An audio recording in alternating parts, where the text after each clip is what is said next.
And I want you to start doing it. You just download it, get the points of how to do it, and then after a while, you just do it on your own. It's going to point you in the right direction that your life will be returned to you from God. He will give you your life back because anyone and all people who has anger, they're not themselves. You are the person that you are angry at. That's why it's so important to get to know yourself so that you can see who you're angry at.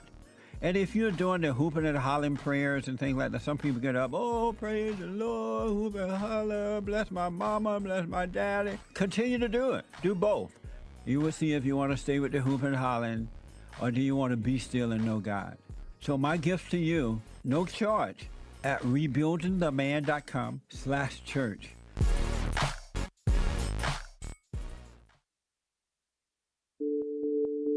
Like my cousin sent me you, and I thank him for that. It was more of a, he thinks the whole everything's a joke. That just adds a little spice to it. But in the heart of what you're saying, there is real things going on. And people want to overlook that. And I'm telling you, Mr. Peterson, I'm not one of those people. And I thank God that, he showed you to me. And sometimes we just need some Jesse in our lives, I guess.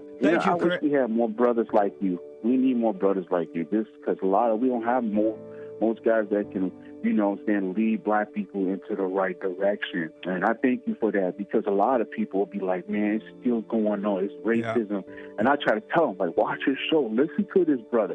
He's telling the truth. Take no thought about tomorrow. Yesterday doesn't exist. And you're going to see, man, God is with us and all is well. Check out my book, For Raised to Responsibility. I show you how I was able to overcome anger.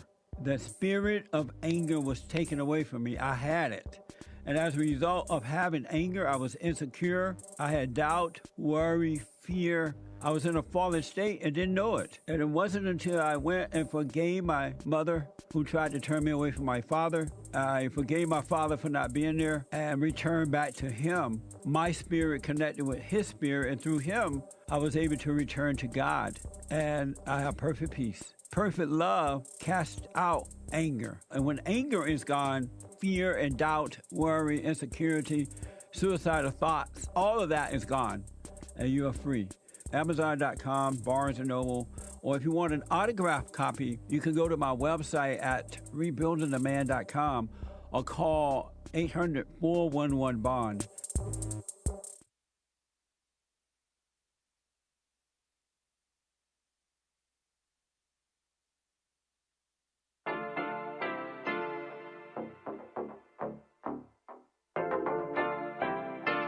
Isn't he Mexican? Colombian. He calls himself American. What is this? Anchor Baby. And in this corner, it's the American Anchor Baby. Daddy's home. That's an offensive term. People find that hurtful. You mean it's not politically correct? Excuse me. I'll use the word anchor baby. He's an anchor baby in Canada. Tell him we still rolling with Trump, too. Anchor baby, the whole thing sounds horrific. You're just making it sound like immigrants are these horrific, greedy people. Ustedes pueden aceptar mi negocio o aceptar las consecuencias. Plata o plomo. So you would be considered white, in my opinion. You the blackest one in this room. I think so. And what happened was his mama got pregnant on the other side of the border. And then a few hours before, just before it was time for him to pop out, she jumped across the border and let him fall on American soil. So he became the anchor baby. You don't call him the anchor baby for nothing. Amazing. We like this anchor baby, right?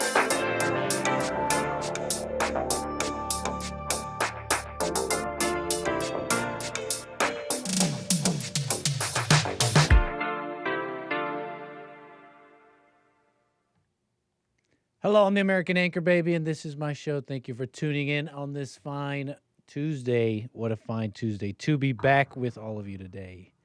What a pleasure to be back. Okay, hold on. We are live everywhere. Okay, just checking. A pleasure to be back. Okay, Tuesday. It's a nice Tuesday. Nice to see you in the chat. I'm the American Anchor Baby.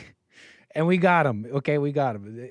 We were pranked. We're live on rumble.com/American Anchor Baby. YouTube. Okay, hello, my YouTube viewers. And, of course, punchy.tv/anchorbaby. Welcome to the show. Move myself here. Welcome to the show. What can I say?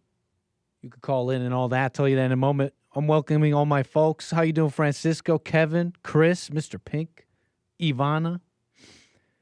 Nick, remember when you dropped us off at that random field? I don't know. I remember a lot of water. It also sounds like you're fine. It sounds like you're nominally fine. You're speaking, although maybe injured. I just don't understand why you're complaining. Why are you trying to give me a hard time? Okay, maybe we had a crash landing. Maybe that's a big deal with the airline. But because of that, you would know not to bring it up. Thank you so much for being in the chat, everybody. We got a bit of a show to get into. We're having terrible flashbacks. We're having terrible flashbacks, but it's okay.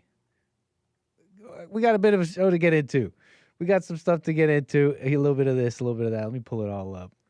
I see calls coming in. I want to get to all of you.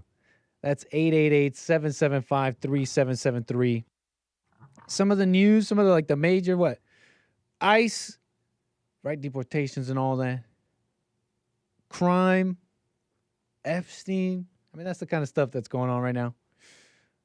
And then all the stuff, all the fun stuff, all the stuff we want to get to. Welcome to the show. How you doing? Appreciate that. Nit is the Karen Bass of Bond. You obviously mean the only thing we share, obviously, the chat is, I'm responding to the chat, okay? You're wondering what I'm doing. You must be referring to, obviously the only thing we share is like a voluminous hair, right? That's what you mean? That's obvious. Let's not get nasty now. Albert's trying to clean it up in the chat, trying to, everybody's coming in, they're rolling into the show, they're clicking the like button. They're sitting down and it's like already a fight. Don't worry. Yeah, Albert's right. Look, obviously the only thing you meant there, and I'll take it no other way, is the voluminous hair, right, that we share. The volume, really, it's really all we share. So look, whatever, man. Appreciate it. Callers, I'll get to all of you. Did I say 888-775-3773? We're going to do some calls. We're going to do all that. You see the number on the screen, 888-775-3773. And all the little things you've been talking about, okay? Okay, let's see what else here. Super chats and all that. We'll get to all of you. Thanks for that. Rumble.com/American Anchor Baby. Welcome, Dolphin. How you doing, Gisco? The monkey that flings.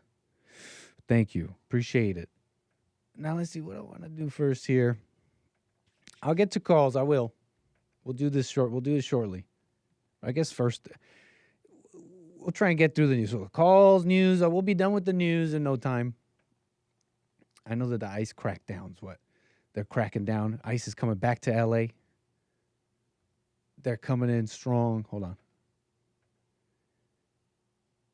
Basically, it's been blocked up, okay? It's another one of these lower court judges that said you can't do what you're doing, specifically in Los Angeles with ICE and the method how they are stopping people, because they're saying it's racial profiling. And that is what, for example, one of the justices, Sonia Sotomayor, who really, really exemplifies this mama, Latina strong woman, just crap. It's just terrible, but we'll get back. We also share voluminous hair, by the way. We probably both clog the shower at home. And so, Justice Sonia Sotomayor, I can relate to you. Careful with that, maybe. Careful with all this relating with people, We were relating with each other. We're relating with great people. Now we're relating with women. Nonetheless, we both probably have shower traps. Look, that's not important. She's saying it's racial profiling. What was racial profiling? Essentially targeting workplaces and these other places, and their criteria on who they're stopping said it amounted to racial profiling. Of course, that is like the final battle. No, if you're ICE and you need to find illegal Hispanics, for example, that's like the final.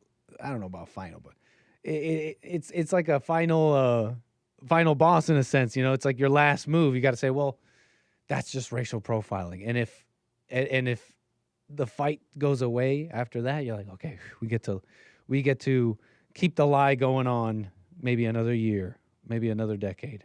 What am I talking about?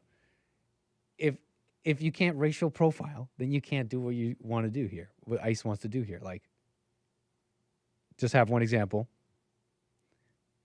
Deporting Hispanics, deporting illegal Mexicans, etc. Hispanics. It goes on, right? But let's just take this one scenario. If you can't racial profile, then you can't do it.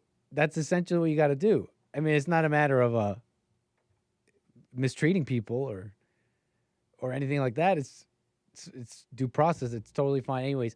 So if you can't get past that, if you not have the will enough to say, okay, well, we're gonna do that. You can call it racial profiling or whatever. Then that's the final boss. It's like you can't get past that. That's their like. It's like they're it's one of these like desperate moves. If only you could see past it. But anyways, that's just Sotomayor. It turned out in ICE's favor, Trump's favor, in the American people's favor, and it got overturned. Okay, they overturned this lower court injunction and all that, and now they can resume this stuff, right? Showing up at the Home Depots, asking the questions, show me your papers, etc. Of course, the continued fight from the government, from Karen Bass, individuals in the government in LA and all that. And you see really, yet again, right? There's an aspect of this administration for whatever you could say, good, bad. This is one of these aspects that are, I mean, it's just great. Look, it's been revealed. It's a revealing, like a revelatory relationship in that when Trump acts like you're saying, where is the holdup? Who are the holdouts, the enemies, the ones who want to keep this stuff going? It just took a little bit of will. I'm going to clean it up. I'm going to do this. You got it right here. It's your Sotomayor's. It's these Brandon Johnsons, these black mayors, these women running the stuff. Weak, no authority. You get it. So right on. It's just some more of a what I consider a great thing. I consider definitely a positive thing. You gotta deal with this illegal situation. The immigrants. You wonder about housing crisis, this traffic, that crime, this and that. It's an old one. You'd hear, well, Republicans, they'd make fun of them like, I think it's even like a South Park thing. They took our jobs. It has a couple of aspects, there's multiple aspects to that, but it is true. The country would be like instantly better in a number of ways. So look, that's just like what I like about the Trump administration. I definitely super support that. I am definitely like a lay person though. I'm looking at, let me just pull it up. It's just, they got these arrests. They're making it happen. It's great. But I just know, here's what I'm trying to say. What I know is that this problem, right, a declining America, the browning of it, the decline of its culture, and then all the quality of life, the life that you remember, et cetera. We were kind of getting into it yesterday a bit, and then we'll get to calls. You got a number of interests basically going on, right? So you got like the Democrats, they want votes. The people, the Republicans, it really goes across, that want workers for the corporations, that kind of stuff. the government, right, needs this all churning, this economy going and all that. And what's going on, too, the people aren't making babies. You've heard of the low birth rates. You see, it's like a multi-pronged issue in a sense. And over the years, there's maybe been a better way to describe it, possibly. But, I don't know how to put this. Like, the government isn't God. When they promise you this and that, when they promise you, like, oh, all sorts of, right, when you get all sorts of promises, it's usually BS because it's this huge multi-pronged thing that's been an ongoing issue, gotten worse over time. So anyways, it's a lot of, they're just supposed to be doing the basic things, fix the border, do it. And a lot of people take put it like this. Another aspect is people take, sometimes people take not high aspirations, but aiming high as government promises that are evil. I'm thinking Trump a little bit here. They're just simply aiming high. People are taking it as these government promises and taking it real personal. But anyways, it's got to get done, even if it looks bad, even if it's like mean, it's got to get done. But anyways, I mean, the government deports. They deported with Biden. They deport. It's the details are different and materially different. But the government also needs people.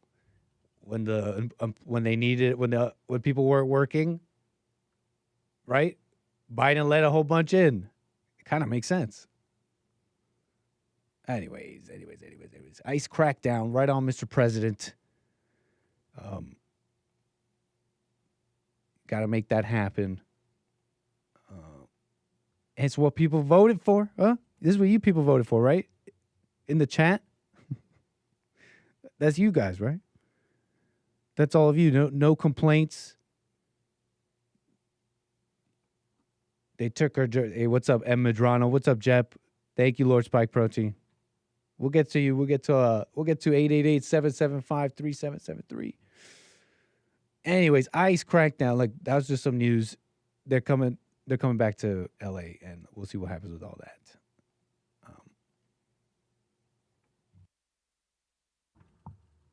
But anyways, look, it really is such a mess. Third world America. And I really appreciate, look, because you could say, first, let me just finish the first off. Third world America. I want to show you the Cincinnati police chief. I want to show you this Boston politician, Muslim politician, a woman Cincinnati police chief. You're trying to have like a decent life. You're like, we want to just deal with crime and all that. And you wonder what the problem is. Well, you have these people saying, stop sharing videos of black people attacking white people. It comes down to that fear. You can't say it's racial profiling. You can't say black people are out of control. You can't say all that. And so you're just it's not going to get better. You're not going to have a real country. So yeah, I want to show you some of that, this third world America, and why I appreciate even just the language. Like, consider for a moment, because I'm a layman, right? I read about 14,000 a month. What's 6-month total deportations? 127,000. Is The Guardian has reported. So I gather, I mean, it would seem like you need a lot more deportations, okay?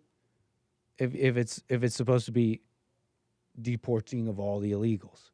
It seems like arrests have gone way up. And that's not for nothing. It's like, oh, they just arrests went up but no deportations, just a scam. Well, it's not for nothing. Look, it has a chilling effect. And as a layman, there's even evidence to suggest that what I just said. This has been widely reported. The 2025 negative net migration trend.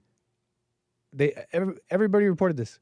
Left, right, very rare demographic trend. Hasn't happened in a long time. More people left the U.S. than coming in. So and that's with it being a very, very delicate thing to mess with. These numbers, labor, economy, etc. So, anyways, what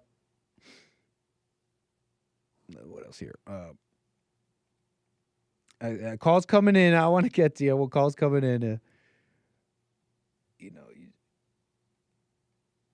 Well, I'll leave these clips for here in a moment. Kind of express this further. Then we got some other stuff. Anybody remember the Kobe armband incident from years ago? Anyways, I guess history rhymes or repeats or whatever. I want to just get to Jermaine out of Canada. Appreciate your call, Jermaine. You're on the air. What's up, Nick? How you doing, sir? I'm doing fine today. Nice. You? All is well. Nice. Yeah, I'm just calling. You touched on a topic yesterday with the mom at the playground, and the kid was bullying the autistic kid, or he was disabled, something along those lines. Yes, this very strong accent lady, UK mother, yelling at her son. Apparently something must have happened. Some incident happened. She's yelling at this kid, telling her, "That's a severely autistic child. You leave him alone. How could you treat him like that?" That's kind of crazy. What did you think? You were saying that, where it starts is in the home, because the mom is the first bully, right? And you just translate over to the kid. It's kind of funny because I got home yesterday and I was just randomly on Instagram, and that guy that reacts to her videos, a video popped up of her screaming and throwing the F word around at her kids because she made them some plate of food, and they were going to their room to eat the food, and they fell down on the stairs, and she was like, "Oh God, why didn't you bless me with normal children?" And she was slurring off the F word, and I'm like, "What the?" And this is a different mom, right? It's the same woman. The same woman that I played? Yeah. Yeah, it's the same woman. She has a bit of a does she commonly find herself on social media? Now I'm suspect of the whole thing. If she I don't know who is videoing her, and she's posting it. And then the guy is like, "Oh, I see this mother is a great mother. She made her kids food and they like messed up the place. This is a regular mother situation." And he's praising the woman, saying, if anyone's going to criticize her, they haven't done most of what she have accomplished in a week. And I'm like, that's kind of crazy. Whether it was a skit or not, I really think it'd probably be even a lot more sinister if it was a skit. Because consider this: if it's not a skit, which I can believe, I mean, it's just some woman, and people put their whole lives on the internet, and she's getting all this praise, right? I think this praise is sincere. But put it like this: if it was a skit, that means, because look, there was an audience to it. Whether it's a skit or not, there's this audience that's like reacting to it, and I was showing them. In the comments, it's like a large swath of people saying, "Well, no, she's great, she's a great mother," etc.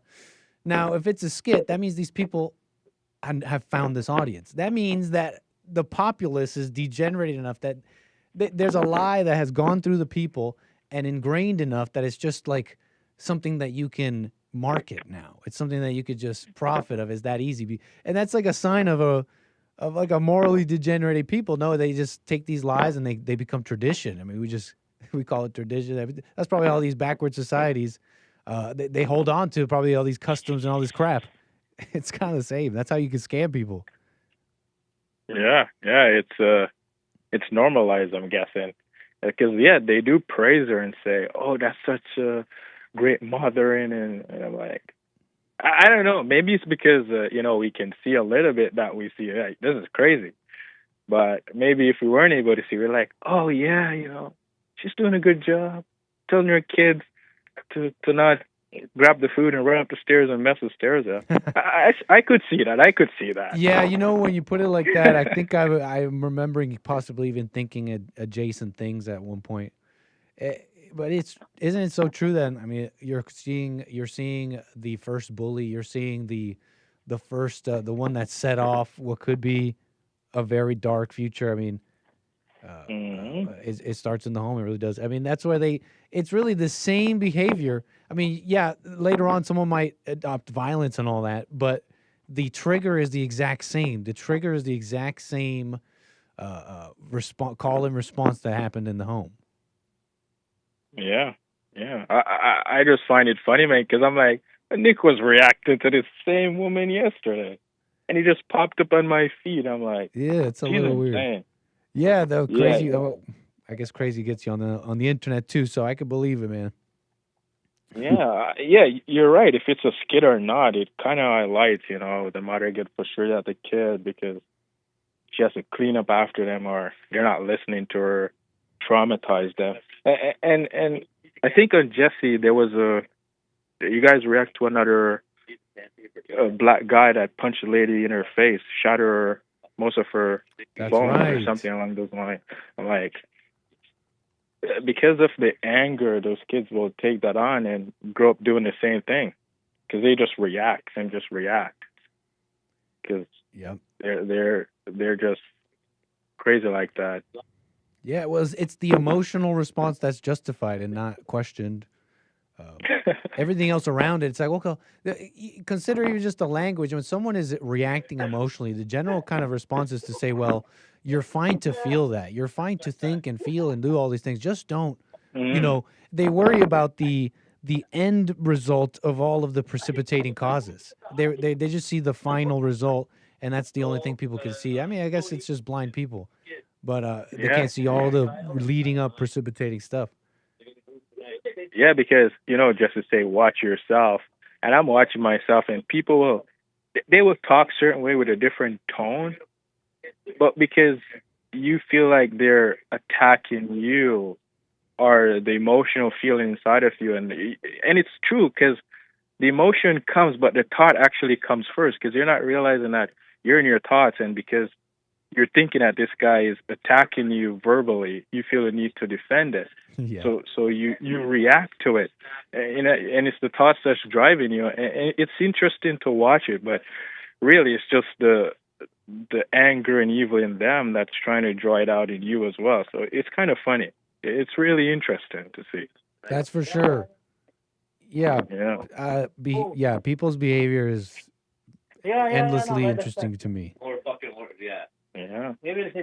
A lot of noise in your background, Jermaine, man. I appreciate your call.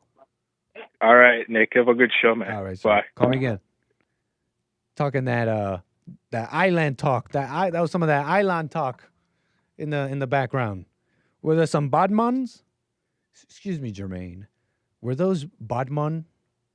Were those the proverbial Badman in your background, sir? Not to dox, not to make you out to be someone that associates with large amounts of Badmen, but it's however you see it. I mean, look, it's a Toronto thing. Anyways, they speak patois. They speak in that Jamaican kind of way. Thanks to Drake, but also thanks to probably Jamaicans. Caribbean influence in Toronto. Look, where were we? I have another call. I have more calls here. I really want to get to you here. But just 1 second. Man, Jermaine, that's true. This was on the JLP show. Absolutely insane. I mean, still suffering the consequences of that random attack, but it is what she found out about the person who prosecutors say did it that has led her to speak out. He hit me with such force. Sitting at home in Lake Villa today, Kathy Miles admits the last thing she remembers before her attack on August the 19th is walking past Block 37 in the Loop on the way to the Union Station. I woke up and my coworker was standing above me saying, "You're okay. We're in the hospital. You've been assaulted." She then passed out again. The next thing I remember is my daughter, Deanna, saying, "Hi, Mama. I'm here. You're okay." And while she doesn't remember what happened, a colleague who was walking with her at the time told her this. She had said this man came in between the two of us, shoved us apart, and then hit me in the face. That punch left Miles Yeah. with several broken bones in her face, as well. Look, why is this even like, hey, you've heard this and all that? It remains basically like the most, so some of the most important, I say important, right? Important between us, men, whatever. Look, whatever. Look, important topics as of yet, like it is, because look, let's say you're talking about making America great again. Let's say you're talking about politics and all that. This is what I'm trying to say, is this is an unignorable. You cannot ignore this. This cannot be. If you're trying to make America great, right? If you're trying to make the country great, make your city great, if you're trying to fix things, etc. It's not even that it's become. It's always been something you can't ignore, but now you really can't. But you can't. It's not. Here's what I'm saying by you can't ignore it. You can't even pretend anymore. But essentially, yeah, it really does come down to that. You can't, but being honest about black crime, etc. That's just like the start. But people aren't even starting. You understand? Like, they're not even starting. So it won't go away. It won't get better. You can't ignore this. It can't be ignored. So the businesses can't operate. Livingston. You understand? The businesses don't want to operate. They're leaving certain areas. You can't even sustain the fantasy. You can't even sustain, like, it won't be possible. So it can't be ignored. For women, crime, really. And yeah, you got to talk about who and like why, like what's going on with that. And but essentially, yeah, crime and order. Essentially, you just can't do it. You can't, like, any economic thing you do. It's like, okay, we're boosting the GDP, the economy here. We're bringing in jobs.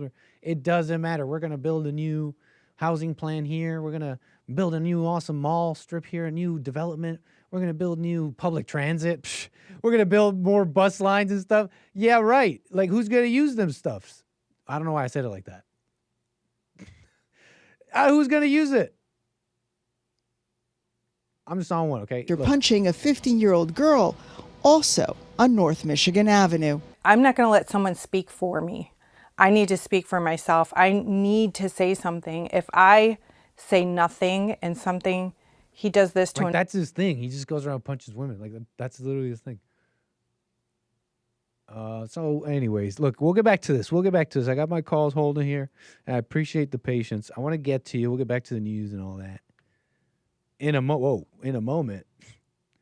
Behind the scenes, we got Zach, first-time caller out of North Carolina. Appreciate your call, Zach. Hey, Nick, can you hear me okay? Coming in clear. I just had a question about, I just wanted your reflection on something going on with my relationship right now. All right.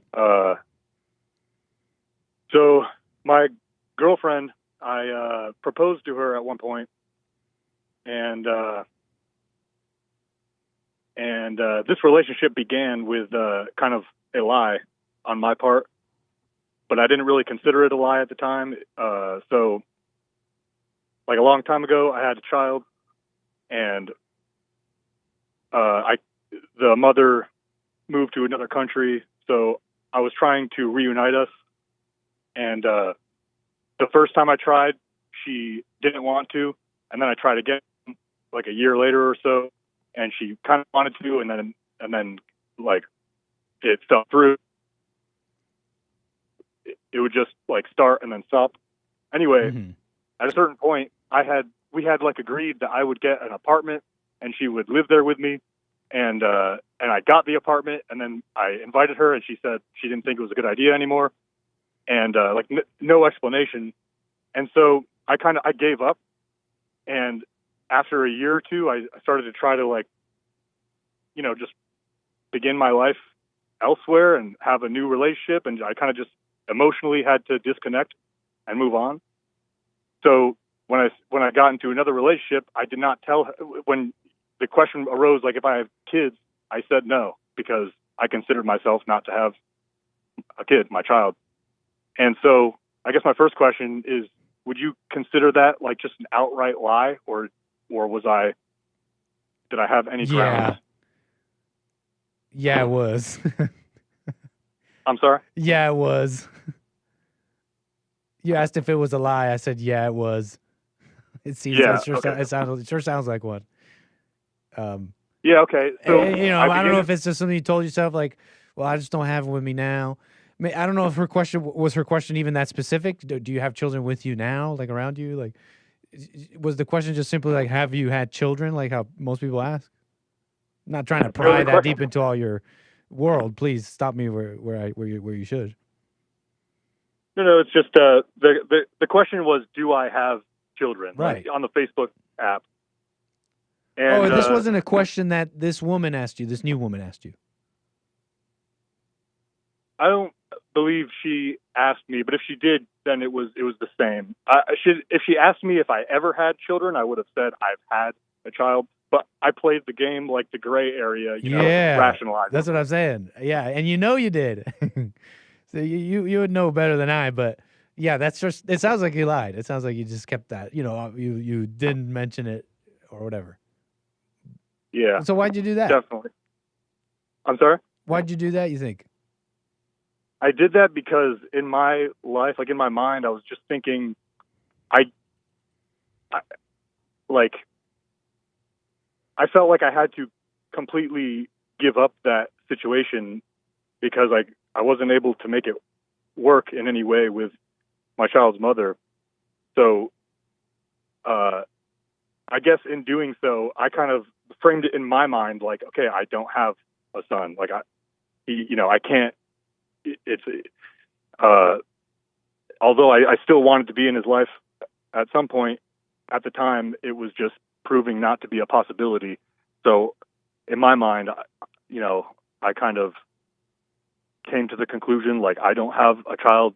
I've had a child, but he's being raised by someone else. So I'm just trying to start a new life, I guess, which is no such thing as doing that, of course. But anyway, at a certain point in my... Oh, sorry, I didn't mean to interrupt. I had another question, but please, you were saying? Oh, no, go ahead. I think there's a delay, so I didn't hear. Okay, I was asking, did any part of you want to be with her? And was any part of the reason on, holding that information back or whatever, to whatever degree, due to wanting to be with her? Wanting to be with the mother of my son? With this new woman. Oh yeah, it was all about that. I didn't want her to hear I have kids and then assume that that I'm an active parent. And would you have been fine if she knew you were an inactive parent, so to speak? I guess to compare. No, I didn't. Well, I didn't want to bring it out in the first place because, on one hand, it started out as just dating, and I just I wouldn't tell a girl that I just met all my info, but and again, I apologize about interrupting. I must be confused. I'm thinking this woman had asked you at some point. I'm still under the impression that this new woman did pop the question at some point and ask you if you had kids. In the beginning of the relationship, on the first date, I think she said, "Do you have kids?" Oh, it was a dating profile questionnaire thing. So sorry, let me it was both. Clarify for me. Yeah, so it was both. It was the dating profile questionnaire. She also asked you this question. Thank you. Yeah. So yeah, so part of you, you acted that way because you wanted to be with her. Yeah, but when things started getting more serious, I told her the truth. Okay. How'd she react to that? She was upset, and but she was able to forgive me. And so we stayed together for another year or so, and eventually I proposed to her. Mm-hmm. And then recently something insane happened, which is someone told her that that the mother of my child had another child by me, which is not true. Uh-huh. And but because I had lied to her the first time, she did not believe me. This time. This information went to this new not to you. It went to her. It went to my fiance, and I don't know. She won't tell me from who. Well, she said a coworker of the mother. How is she that close or involved with your ex and all that? I'm sorry, one more time? How is she that close or involved with your ex where they can communicate like that? Because my ex had come back to North Carolina recently, and because, like I said, she moved to a different country, but she had family in both places. So she came back, and apparently she told a coworker who told someone that knows my fiance. I still don't know who told who. Right. And you still don't know who, and your fiance won't tell you. Right. And you've asked her. I have. Interesting, Zach. So what's your question? What else are you... Okay, well, there's just one more piece to this, which is that, well, I guess my question is just, I was just kind of more wondering what your reflection on it would be. I mean, do you think I just like have screwed up so bad that I shouldn't try to fix things here? Like, have I broken things beyond repair? 'Cause that's what I'm teetering between. Like, I don't know if this person, my fiance, you know, should she trust me anymore? Can she? Should I?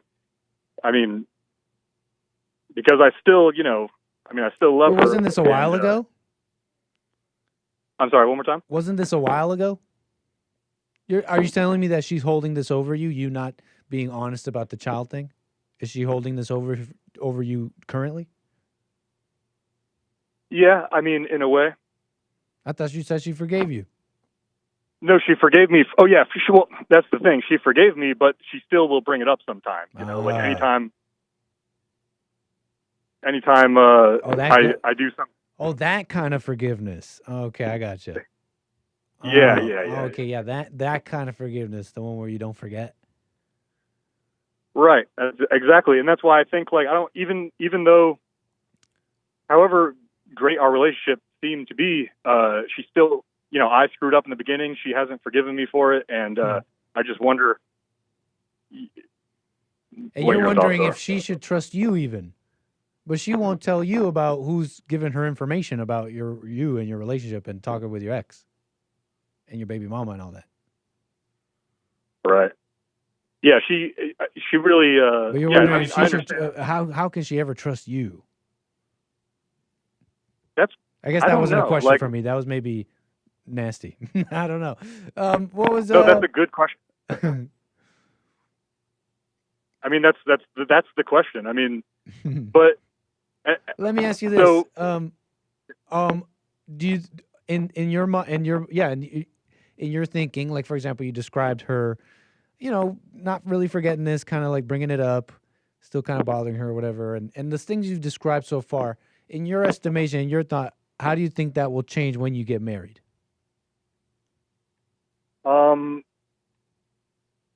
Well, there have been a few things that come between us, and over time we just kind of talk it out and continue living our life, and we always get back to a good place. And then occasionally, like once every 6 months or something, there's like some storm that happens where something will put doubt in her mind, and then she'll go back to everything I've done in the past and like revisit it as if it's all fresh. And so I even considered maybe that would happen, like, you know, with some regularity, I guess, during our life, but it just seemed like something that would just always become smoother and smoother as time goes on. Because, you know, when we're together, there's a real harmony that's, you know, really easy. And, I mean, if I were talking to Jesse right now, he would probably say I shouldn't even be trying to be in a relationship at all because I have a child. You think so? You said you have a child, right? Yeah. And you said you think he'd be saying what again? That not to try to be in a relationship at all? Oh yeah, because you have a child. Yeah, this new woman. Yeah, we're about to get to that. But I mean, you weren't really asking me questions about that, and so I'm just saying that so to reiterate that you're welcome to call Jesse. He's definitely the counselor. He definitely has the vast amount of experience for this kind of stuff. But I'm just hearing you out, man. You asked me to reflect on your relationship. I really have no, I forgot how you put it, but I really don't have much to say. I mean, I was just asking you a question. Now, the things I heard that I asked you about, I don't know. I do. My spidey senses may be kind of going off a bit, but I'll leave it at that. I'll leave it at what you asked me about. What do you mean, your spidey senses? It's just like, oh, she's talking with like your baby mama behind your back. She won't tell you who's telling her information. It's causing her to think. So that's like, okay, what's that about? Like spidey senses going off. I'm like, that's not someone on my side. That's not someone, right, that I'm unified with here on like a team here. And what else? Her lording this over you a bit or whatever. Yeah, that's just gonna get worse. I don't know if you knew that. But that's what I was thinking of, But yeah, I mean, I've had the similar thoughts. Because it's not like she was like.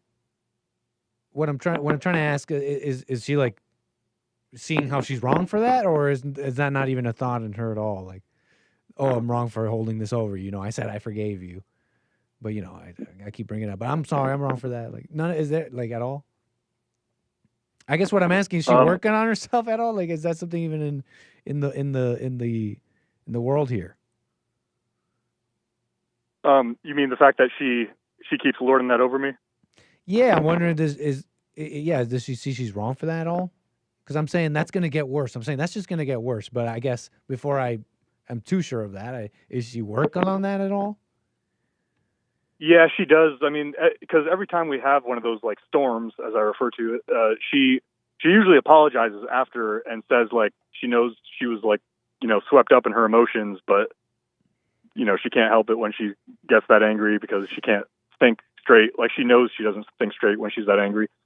But she does it anyways. Yeah, and then I do. It's like we're both we work on ourselves. Like we're aware of anger, what Jesse says about anger, but we also still do things that Jesse would not approve of. So I don't know if I can say we're trying to be perfect because we have sex out of wedlock and everything, but I'm trying to at least not get an F spiritually, just maybe like a B or a C or something. But maybe it doesn't work like that, and maybe that's kind of the way I'm thinking here. Is like, can I patch this together, or is it does it only work if it's perfect? Because I feel like Jesse, that's how he kind of puts it. Is like if a relationship is not perfect, then it won't work. That's actually a really good question, I think. And again, no, I'm not a counselor. You didn't ask me what should I do, and I'm not telling you that. And you didn't even ask me that. But, you are asking, like, what's going on? I mean, look, if it was me in this situation, I don't like it. It doesn't make sense to me. If it was me, I'm not, I'm not telling you what to do. I'm not a counselor. But it's just, if you have any like reservation and you got to call somewhere, it's like you're wondering, that should already be kind of a sign. Because look, you're also in a unique situation. You're like, well, let me not be. I was about to say you're about to get married, but I guess that really is up to you, right? There's not like a deadline. If you let it pass, you get married. So look, you are in that situation though, and it's like the caution should come in starting there. You're already like having these questions about this, right? And that should already kind of caution you, but it's something you got to answer, right? I mean, why do you want to marry her? We just have a really good chemistry. I mean, it's just like when we're together, it just works. Like we just naturally are very harmonious with each other. And I sometimes I think about, the whatever yellow, orange, or red flags there may be. And I just think if I will leave every relationship as soon as I see a flag, then I don't see myself ever being in a relationship. And I don't know if I can fully subscribe to the idea of that, like, only a perfect relationship works. Because, I mean, if that's the case, then I will have to be So the relationship is more important to you than the flags you see?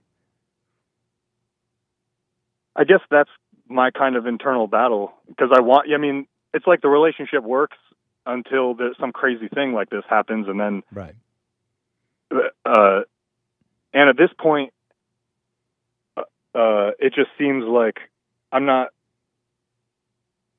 I feel like she wants to be, to stay in the relationship, but she just kind of seems like she can't really trust me anymore. And if that is the case, then it just feels like I'm. That's BS. If I can maybe be so frank. Look, I've never met the lady. Yeah. I don't know you guys, but look, that's quite frankly, it sounds like BS. Because put it like this: she's stayed with you this whole time. She could have been like, I'm so offended. I can't believe I can't trust you. That's it. I don't know. I have to think about this. Let's leave. No, she likes you, and she's clearly call it maybe I don't even whatever. But she's clearly in. She's clearly bought into. She's clearly bought into the Zach stock. You know what I'm saying? Like, so for better or for worse, call it. And that's not me saying it's love. That's me saying that, in my opinion, she's made a bit of a risk assessment scenario here. You know, it's not that big of a deal that you maybe it's kind of a important info, but she's basically saying that I like him still, and whatever I'm getting out of this is still fine. That's not a reason to think, wow, when will she ever trust me? She's decided to stay with you. Here's what I'm getting at. When two people are like together and they do this game of like, I'm with you, but I don't know if I can trust you. But then don't be together. It's like either one or the other. You got to be serious about life, right? And if you're going to be together, it's like, okay, then you've decided, okay, I'm putting that behind. And that sounds like big, right? It's like, Nick, how am I going to do something that big? I'm just saying that's how I see it. Anything else would be just kind of like you playing a game, trying to lord it over you. It's like, why would I would never play such a game personally. Yeah, I do fully see that. I guess the one pushback I would give is just consider that how knowing that we're imperfect and in a fallen state. And I do agree that she is showing that she's still like in on this, that she, is still communicating with me and open to hearing. What I'm saying with that, sorry to interrupt, but what I'm saying that is that she's already made her decision. Everything else is just fluff. It's to control you. She's not leaving. There's your answer. So it's like, stop giving me this game of I can't trust you. Let's move on. Are you serious or not, honey? You know what I'm saying? Because it's like if you were serious with your threats, then leave. You know what I'm saying? It's like you can't. That's not love. Yeah. And there's also there's like a huge part 2 to this as well, but I'll save it for another call. But okay. So what are you gonna do, Zach? Well, at this point, because we had a big fight and like we kind of broke up, but then we started talking again, and she indicates to me that she wants to like keep talking, but she doesn't trust me, blah blah type of thing. And so at this point, I'm just gonna. I'm actually again trying to meet my son, so I'm that's kind of what I'm thinking about more. And I keep forgetting you have a son, and it's like I keep forgetting that important little tidbit. Yeah, you got. How old is your son, if I may ask? Don't give out too much personal info. He's 7. Well, right on, son. You made a son, huh? Your first came out a boy. Yeah. Well, let's go. Well, yeah. What can I say, man? You got another son and all that. It just seems like a mess. It sounds like you're like maybe even doing a little bit of repetition here, a little poetic repetition. Let me eat that. Do that, right? What do they say in the Bible? Eat that old vomit. I'm a dog. I'm a dog eating that old vomit. Yeah, and I grew up with dogs, so. Man, I'm messing around a little bit here at the end, but Zach, I've enjoyed this call. Look, I've let it go on. Look how long I let it go on. Anything else you want to say here? Before we got to move the wheels here a bit? No, I'll let you go. I really appreciate your feedback and the honesty, and I'll call again with part 2. Hopefully, you'll remember. All right, man. Call me again. All right. Thanks, man. Take care, sir. First time caller, Zach. Appreciate that. All right. 888-775-3773.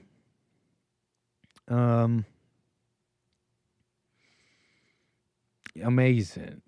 Look at chat. Look at judgmental chat. Nit, stop pushing your lip against the mic like Joe Rogan. What am I doing? Am I really doing? I'm not doing anything like somebody. Okay, maybe you're not saying that I was doing that with knowledge, but if so, that's some of that chat interpretation. They love doing that. But I think you know my name, Kevin. But I'm not touching it with my lips. Are you talking about when I go like this? Here's what's going on. People have even asked me. I don't know. Maybe it's like maybe I have what's that called? Tourette's. You know, like facial tics. I just be smiling too much. So I'm like, stop smiling. You know what I mean? Like, why are you grinning so much? Okay. Nit don't play games anymore, especially Plantation. I sense some sadness in that. And I share some of that. Stay out of your emotions. Don't let the woman make you mad or sad. That's what she wants. Just ask them, what can I do to help? Majority of the time they say nothing or I don't know. They don't know why they're mad. That's the chat, a little from Bradley Smith. I don't come up with jokes. I just steal chat's jokes. I don't come up with life advice. I just steal. Let me slow down there. Okay, that's another joke. That's just another joke, chat.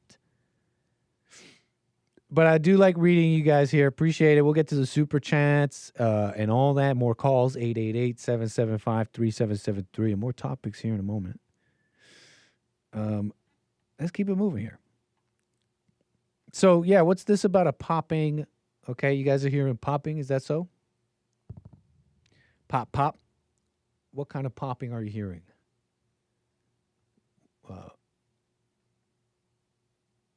Now that there's no other caller, are you still experiencing that same popping? Maybe it's just me, my manner of speech. Okay, look. We'll get to all of you. Thank you. And thank you, Rumble. Right on. Jules Verne, emotions come and go. That's not love. Love is always. Great point, Jules. Love, yeah. Emotions come and go. That ain't nothing. And I don't think we'll carry you that far. It's like, you know, you do the marriage thing, you get in, you're like, you know, this is not really sustaining me. All those emotions, they're not making this easier. Okay, the blow-ups, they're only every 6 months. They are projected. The blow-ups are only every 6 months. They are projected. They are projected to diminish. I don't know. I'm not going to operate like that. I project it to diminish. We shall see. Very slight static. Nick, are you Israeli? No. Although I wish. I'm jealous. My dual citizenship is simply in Canada and America. My dual citizenship is not in the great nation of Israel. Not in, right? So, I could have a better dual citizenship status. I'll look into upgrading. It's the anchor. It's the foreigner way, you know. Kind of could find a leg up. No, I'm not doing any more civic tests. Okay, that was all when I was young. Where were we here? We need to get to something here. What can we do? Huh? Did some calls there. I know that this may be just silly, okay? Because what? We did news. Did we miss anything? Shall we just get into something silly? The ball incident. The baseball thing, okay? There's a lady, they're calling her Karen. She's got short hair. She's all mad. She goes up to the dad who it's unclear. Did he win the dog pile over this baseball? I don't know. But the angry woman is bullying the dad. That's how they write it. That's how the websites are writing it. Look, angry woman bullies dad into giving her home run ball. getting pretty, I don't know, varied with the captions. Is this the Overton window before us? The window of approved discourse that would include headlines and captions for videos on the internet would be included within the Overton window. Angry woman bullies dad. I mean, that is a modern phrase, no? I mean, angry woman, they don't say it. That would be very, it's like disrespected woman. They'll say, right, but angry woman, that's already too negative on the woman. Bullies dad, right? Men don't get bullied. Men are the bullies, but hold on. What's going on here? Whatever. Maybe we have one rogue JLP head, Bond head, writing over here. Look, whatever. Let me unmute this. You're familiar with this situation, I'm sure. You saw it on the JLP show. Now, this is really just the second time I'm laying eyes on some of the footage. So, if it was unclear before, I don't know if this makes it any clearer. But okay, whatever. Some dog, this caption here is blocking it, so. Red shirt dad comes back to the son, gives it to him. He hugs him. Look at that. Look, he's just like chin on the head. He's like, my little boy. Oh my gosh. His reaction. I forgot about how, I don't know, being caught by surprise. Should dads be caught by surprise? I know that it happens. And of course, wink, wink, it never happens, right, dads? But, should men get surprised on camera? It's like, look, I'm not saying can it happen. I'm saying should it? I'm simply asking should it happen?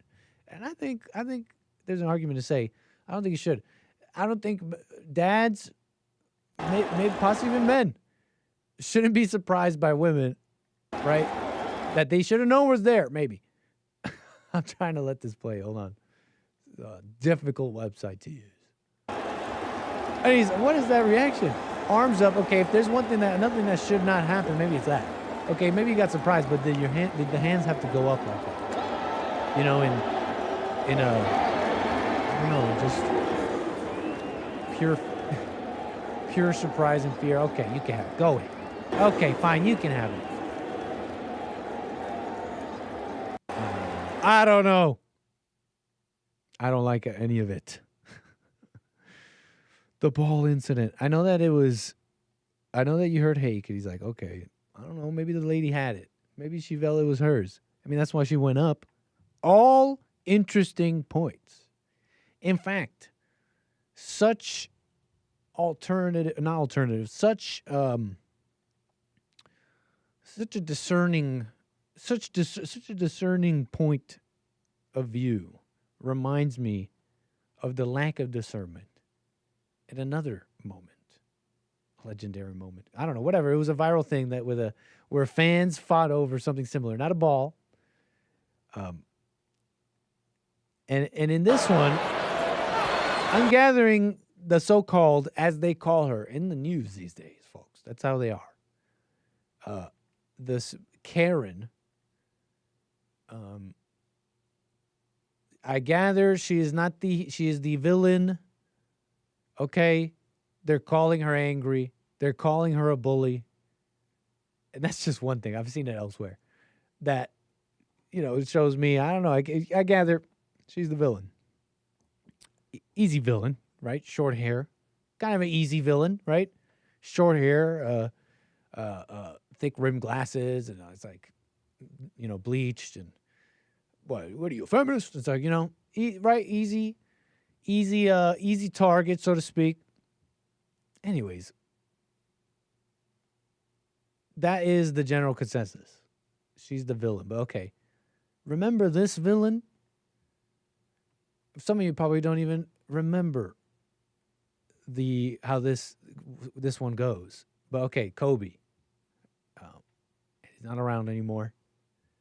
He gives a fan this armband he had on.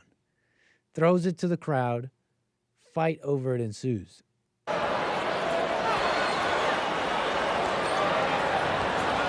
All right, buddy in the camo jacket thing. He's like, damn, no way, I got it. Look at the girl, blonde girl, her friend. What? White knight? What is this? A white knight? What is this? Some feminist and some white knight committing an injustice, ripping this, and then gets a high five from another white knight, right? This guy's like screaming, like wow.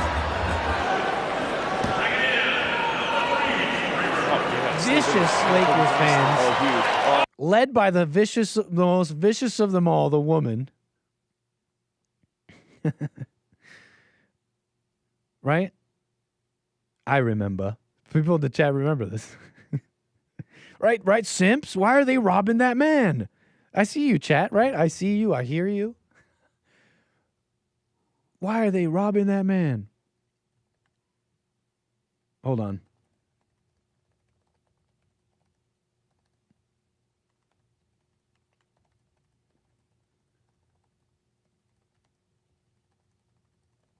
Okay, hold on.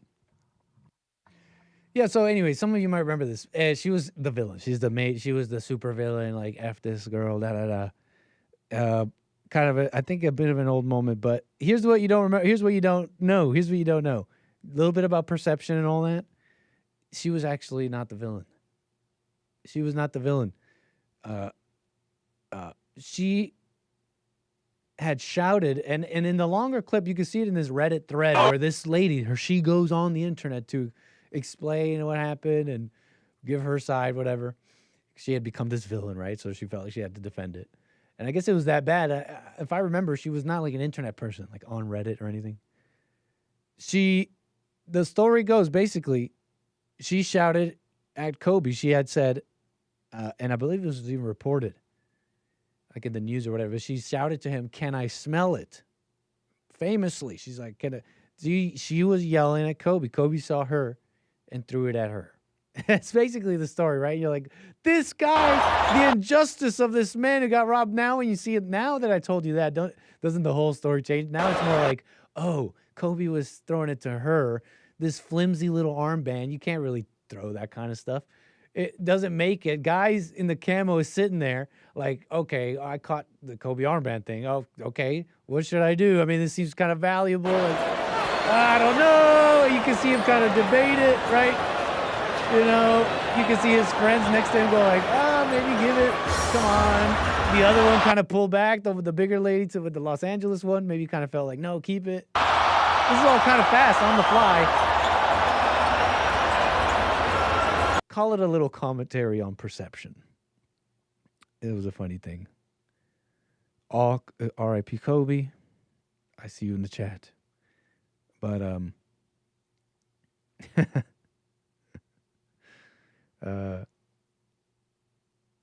so anyways, he should have handed it to her, says Lord Spike Protein. Well, you know, Derek was making a joke. He's like, if he got that could be maybe a couple $1,000s. You know, would you let that go? Like a couple $1,000s landed in your hand. I mean, I'm not saying I wouldn't go around fighting or do too much over $1,000 like that. I mean, come on, a couple thousand maybe. Like what? Risk, like get myself in trouble, whatever. But it lands in your hand, a couple $1,000. What are you gonna do? I mean, you could just put it away. Now, Lord Spike Protein, let's say Kobe comes up the steps. He looks at you. He's like, "That's for the young lady." What do you do then? What do you do then? You know, that was actually for her. You handing it over, Lord Spike Protein? Are you handing it over, or are you saying, Kobe, I'm a big fan. I'm the biggest fan, Kobe. And then it's like, all right, okay, my bad, never mind. You see him do one of these, and then it's like, okay, who wins at the end of the day? I'm giving you strategy, play-by-play scenarios here. My ignorance of sports ball is unmatched. Chris in the chat. Okay, messing around. It reminded me of that video, though. Bit of a moment back in the day. Years ago now. It's not like I even watch basketball. But I'm on the internet. And this has been around, okay? The ball incident. What will happen with the Karen? They're saying that they want her to return it. This is becoming a bigger and bigger story. It really isn't that deep. I mean, I found a little filler here talking about that old video, but since I mean, they are saying they're asking, where is it? They're demanding her to bring it back. The guy handed it over. You want to do this demand thing? You want to say the dad's bullied? You want to do all this crap? I'm done with it. Now, I was never with it, but, society's messed. You do this whole thing. Oh, let's give him a present. Let's make sure she comes back, apologizes to the kid, give him treats. So just further show the son on TV, your father ain't ish. Okay? Oh, hold on. Give him a basket. If I was the dad, I mean, at some point, all right, that's enough. Thank you. Or I don't know if I would. I don't know. Look, I wasn't in the dog pile, folks. I wasn't in the dog pile. But, he gave the ball back to her. He went like this. He was like, okay, leave me alone. He went like this. He went with his little arms. He went like that. And then he went like this. He's like, okay, take it. It's over. They're saying, Karen, I'm starting to think it's just because I'm starting to think you can abuse anybody you call a Karen, maybe. No. Tell her to come back. What? Tell her to come back. Dad from viral Phillies Karen video speaks out. Oh, Lord. What did I click on? It's not going away. The father of a young baseball fan, blah, blah, blah, Drew, calling him, celebrating his son Lincoln's 10th birthday. Speaking to NBC 10, he acknowledged being one of several people who had attempted to retrieve the ball, but was nonetheless still in disbelief over how the incident unfolded. It was like 10 seconds or 15 seconds later. She was quick, he explained. I didn't even see her walk up. As she reached for my arm, she just yelled in my ear, "That's my ball," like super loud. I almost jumped out of my skin. I think you lost that ball in fair combat, actually. I'm starting to gather that you actually, I think you lost the ball to the alpha male. I'm not trying to, men, they're slandered and all that. I don't take pleasure in this. I don't want to see weak men. But I'm starting to gather that I think you gave the ball up to like the more alpha walrus in the fight here. The loud. I had a fork. It was, as for his decision to hand the ball over to the woman, he added, I had a fork in the road to either, do something I was probably going to regret or be dad and show him how to de-escalate a situation. So that's where I went. Much of the... Okay. What do you think, chat? He had to be a dad. He had to be a dad and de-escalate. Yeah, you could de-escalate. Again, I wasn't in the dog pile. I feel like that... He's not giving us that information, and I don't know if they've asked him that. I didn't even mean to go further on this story, but we clicked on the headline. We're getting commentary from the dad. Please, Dad, tell us if who had it in the dog pile. Are we going to get that info? Much of the criticism has been directed at the woman, widely dubbed Philly's Karen, but has not yet publicly identified. Smart gal. Still, some have defended her actions. Well, the ball did land near her, and he ran over to grab it. Okay, these are just people commenting, okay? Okay, they're basically like me. Okay, you're not special. Okay, you may be smarter than me. But let's try and get through this article. Anyone who works for our school? No, that's somebody else. No, nothing, folks. No clue on what happened in that unfilmed dog pile over the ball. So, and that's it. No more comments from the dad. Moving on from the story. 888-775-3773. Incredible.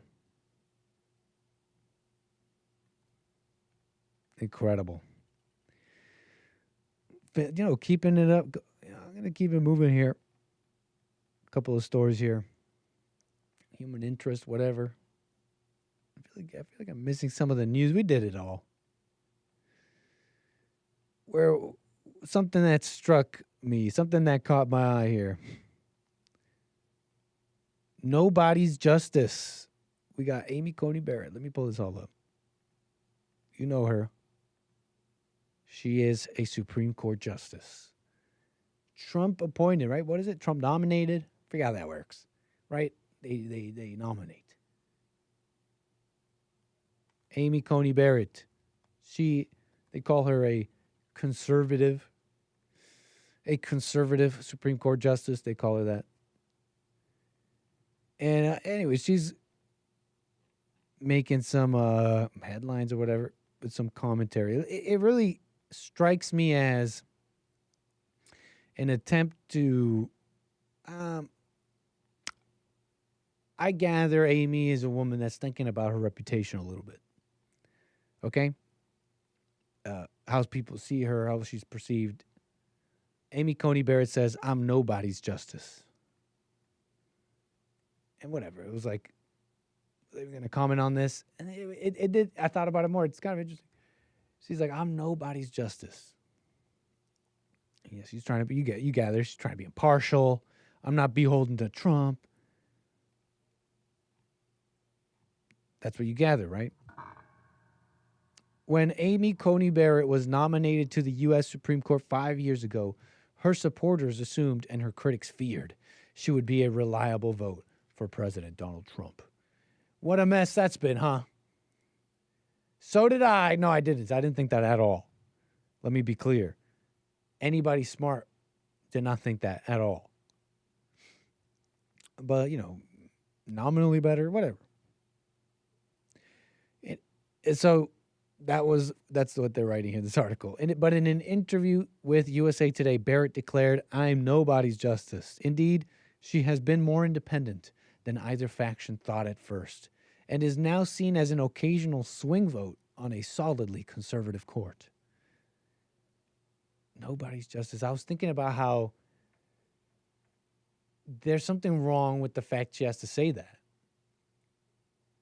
And there's something wrong with somebody who thinks they need to show that they are impartial. I have to make sure people don't think I agree or support with this person or that person. That's a person controlled by the crowd. If it's right, it's true. If it's true, right? If it's true, it's true. And then what the public thinks that's its own thing. But she's saying, I'm nobody's justice. About Trump even asked. She says, it reads here, indeed, she's been more independent, right? This has surprised some analysts and outraged Trump's MAGA base. What would she do if Trump called her? I would wonder if he had the wrong number, Barrett said with a laugh. It's like, what are you calling me for? The president is calling you. That's a comment you say to make sure that people think, I'm not just on his team. Well, I mean, it's just a call. In a wide-ranging, hour-long interview about her new book, Listening to the Law, being published September 9th, Barrett discussed how she views her role, how being a working mother helped her better understand some cases, and why she turned up the heat on one of her liberal colleagues. Wow. Her job is to listen to the law, not to be partisan. Writing in her book, her goal was to persuade Americans that justices don't make their decisions based on personal preference or politics, partisan or otherwise. And how do I put this? Isn't that like a lie? Because look, people just operate like that. People operate, they're informed by their beliefs, their personal preferences, and all that. That being said, I'm not being obtuse here. You can, when there's something there's probably some gray area, and that's why you need men running things, because it can't all be, right, written science that you can teach any monkey or woman, right, how to just repeat. So that's why you need men thinking, like clear-minded men. That being said, I think you could be impartial in this. Look, what I'm saying is, you have a job to do, right? If you're a lawyer, if you're this justice, I think there's something you could do that in a lot of cases where it's like, I have a job to do here, and my job is to, is it interpret? I forget what the judges do, right? With the law. But that's just silly, right? I mean, all that is informed by your beliefs, what you think, and all that. That you have to say it is particularly concerning, because the evil knows to go after that. Evil knows. Do you understand what I'm saying here? When you have this female justice get up on the podium, make a big stink, and say, "I'm an impartial person. Let me tell the world here. Let me tell everybody, I'm impartial. I think clearly. I'm nobody's justice, right? I'm blind lady justice, etc." That's the person you go after and try to, and try and get and try to influence. It's a very, I don't know, call it immature. I don't know how else to put it. It just seems like a just low thinking kind of thing to, right, make such a declaration that you have to say it. It means it's not true. And it's also a big flag for those that know this, that are someone beyond this, to fool you, to influence you. Because now they know that you care about being nobody's justice. I personally think that's actually less trustworthy, right? It's another thing to just be maybe biased or whatever, but honest. It's like how you think, etc. So anyways, you know that this is like reputation. You think about what people think here. And yes, they do it all the way up to the Supreme Court justice. They don't have, there's not that kind of filter in society. You know, if you get to a certain position, title, you had to go through some sort of filtering process that would maybe filter out individuals who are easily swayed, right? Don't do well with power, etc. Yeah, no, I don't think the system's doing that. I mean, you got people as crazy as you and your people around you and your neighbors running things. I mean, think about how much room you think you have in your own life. You tell yourself, I have all this time and all this room and all this space to do this and that. I can wait. I can hold off. I don't have to fix this part of my life.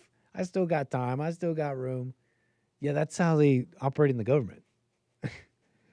and it just took like a generation. It just takes like a generation to be like, yeah, we can't ignore black crime. And then what's happening with the younger generations? They're literally not doing that. They're going like radical, if you wanted to call it that. And in some cases, nasty. And right, nasty in some cases. So yeah. We can laugh about this or that politician today, but the pathway of anger, that includes like, I don't know, just actual really terrible, like actual violence and hatred between the races and all that. A bit more than I guess now, but I don't know, in just a major way.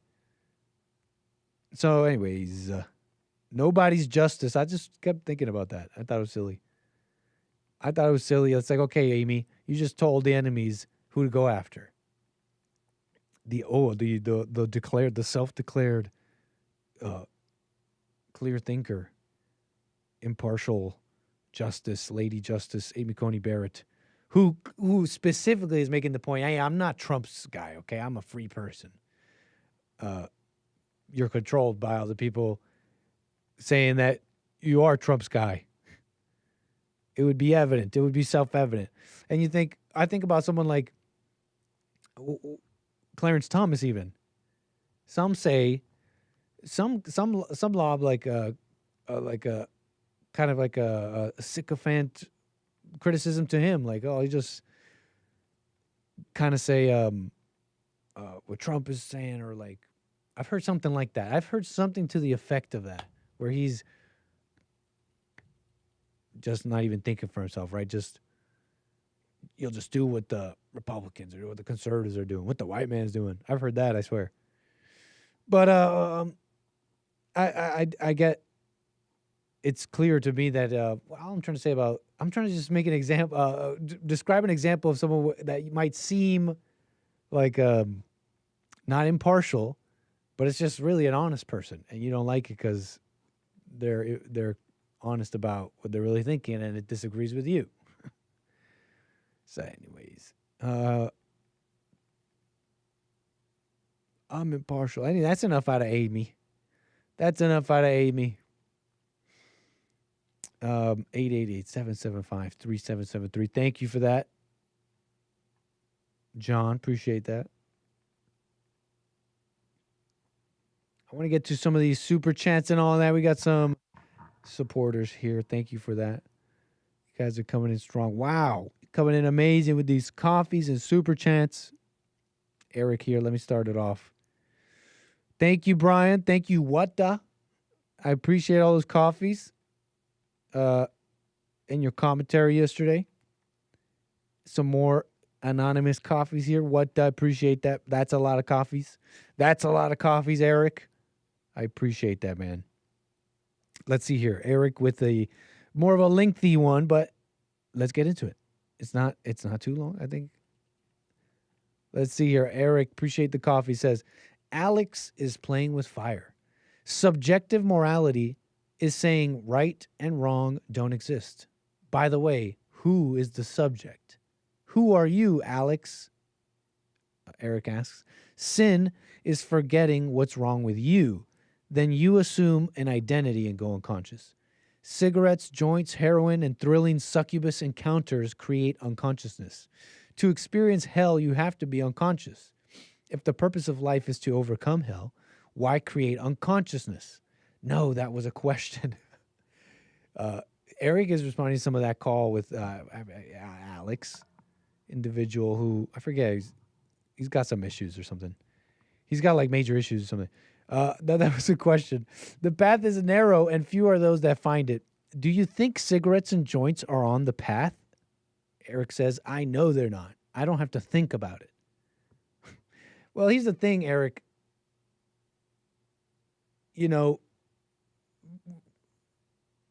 if I spend any time trying to figure out if he's a friend or not, it's like, let me just stop with that. That's stupid.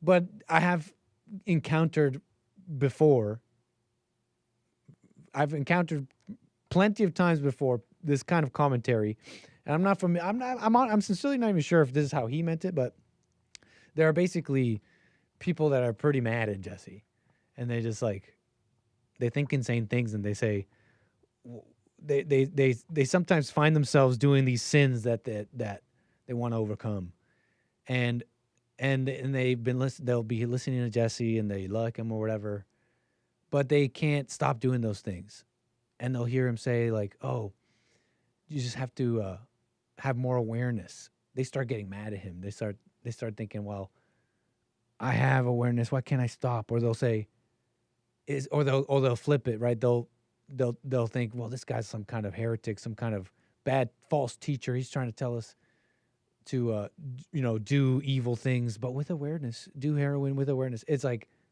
Jesse's not saying any of that. And so, I think that's where some of that comes from, Eric. He goes on here, says that Daddy Jesse comment wasn't on the path either. That's a nice way of putting it. That's not on the path, brother. I think Mike Tyson puts it in a different way, rat, whatever he calls those people. But Mike Tyson's angry, and then he's wrong for that. Slow down, Alex. More people than you realize seek your illumination. You don't know peace. You're blissfully asleep, dreaming about cigarettes and heroin hookers. We're in a spiritual battle between good and evil, knowing and thinking.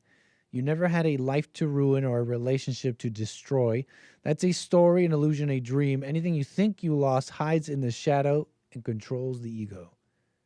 That's from Eric. Letting go of all people, places, and things is letting go of emotional dependence, the need to control the environment, and to confirm the ego's conception of self. Any thrill in being present is the awareness you're not present. Any thrill in being present is the awareness you're not present. There's no thrill in being, no thrill in truth. Presence has no identity. It just is. There's no such thing as burying the hatchet. That's another thrill. You frequently say, I feel like, be still and know God. Well, you can bury the hatchet. It just means like, why fight? That doesn't mean anything else. It doesn't mean anything else. It doesn't mean we're the best of buddies or we're enemies. It doesn't mean anything else. Personally, to me, I don't know what maybe bury the hatchet means something else. I don't think it just means right. Drop whatever we were talking about. You frequently say, I feel like, be still and know God, know truth. He numbers these following words: 0, stillness; 1, identity; 2, thought; 3, emotion; 4, body; 5, identity; 6, thought. Yeah. To say I feel like is 6 parts removed from the truth because you're perceiving reality through the feeling body. That's why women are delusional, he goes on. They perceive reality through their feelings, which creates suffering from living in the imagination. And it's almost done here. A vacation from what? From living in their head. Oh, then they need a vacation. Let's talk about the women. A vacation from what? From living in their head. Anyone can travel, but they shouldn't do it to escape suffering that doesn't exist. That's the same thing smokers do. You don't think or feel. Roll that up and smoke it. Not literally. Next time you catch yourself eating too fast, stop and figure out what caused it. Then tell us why the black guy on the Charlotte light rail stabbed the Ukrainian girl in the neck. Your purpose is beyond a peaceful fling with a junkie. What the? Alex is definitely an F student. He's either going to destroy everything or create something extraordinary. Put down the matches. Little unsolicited advice there from Eric, but right on. It's out there in the airwaves, and your support is noted and appreciated. Eric, thank you for supporting the show. Generous coffees, that's a whole bunch.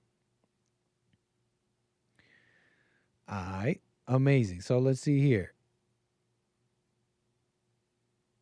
And that's all for now. Renesu, thank you for that as well. Amazing. Okay, let's move it on.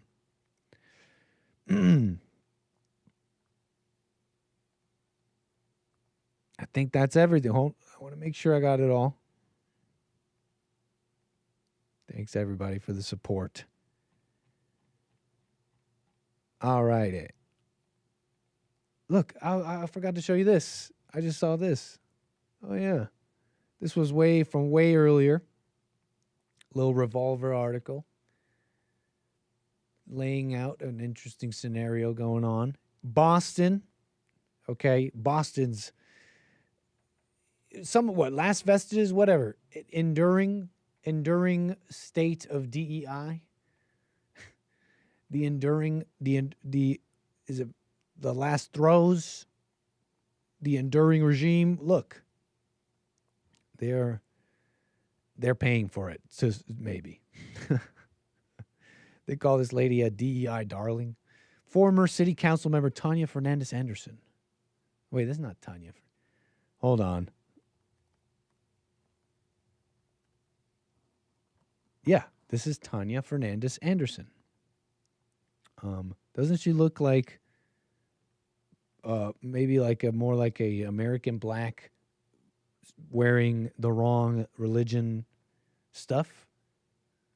I thought so too. It's more like this lady was born Cape Verde, right? That's like off the coast of Africa. So she's more like African black. And then, the headdress stuff, I just don't know. They're calling her Muslim.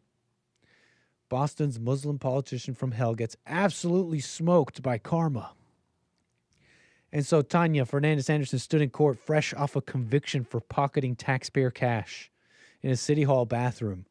And her big takeaway wasn't remorse. Her argument was that she shouldn't be criticized because she's black. And that they're bringing attention to her because she's black. And this is like an ongoing, this is a prevailing notion. Look, this is Cincinnati police chief. Terry,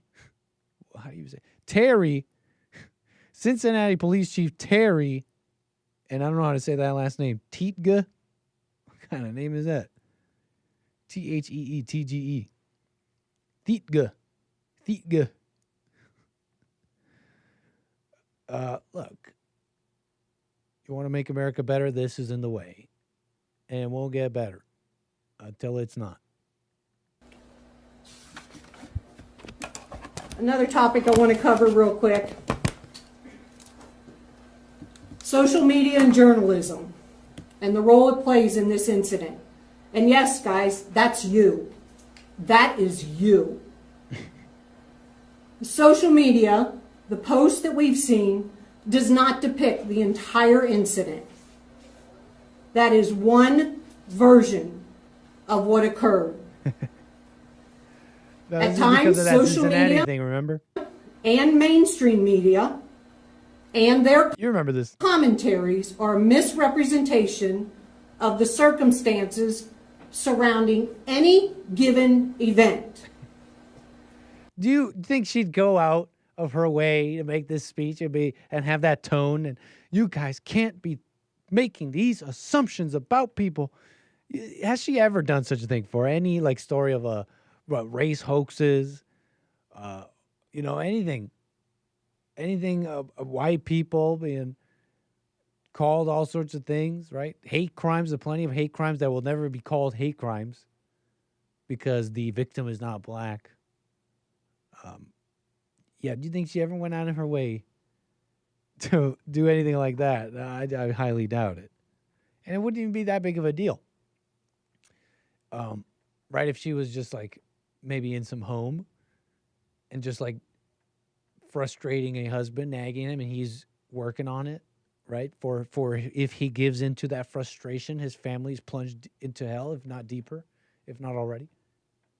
That being said, that's not what's happening. She has a police badge. She's not in the right place. She's in the wrong place. The lady saying such things, the audio you heard, that lady has a police badge on her. Police chief, no less. I'm not